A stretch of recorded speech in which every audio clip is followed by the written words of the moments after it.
భీష్మాచార్యుల వారు విపరీతంగా ప్రాణ పరంపర విడిచిపెట్టేస్తున్నారు. పట్టుకోలేకపోతున్నాడు అర్జునుడు. వెనక్కి తిరిగి చూశాడు కృష్ణుడు. రక్తం కారిపోతోంది అర్జునుడికి. అంతే, మరిచిపోయాడు తన చేసిన ప్రతిజ్ఞ.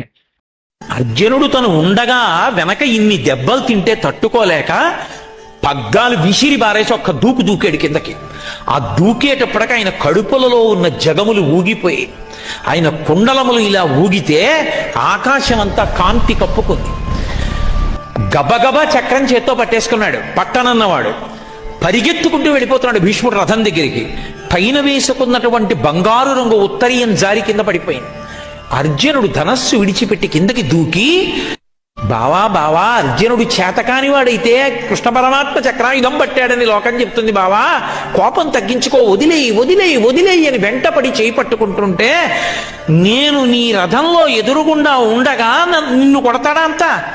ఇవాళ కరికి లంఘించు సింహంబు కరణిమెరసి, ఏనుగు కుంభస్థలం మీదకి దూకి సింహం ఎలా తన పంజాతో కొట్టి ముత్యాలు చిందరవందర చేస్తుందో అలా నా చక్రధారలతో భీష్ముడి కుత్తుక కత్తిరిస్తా.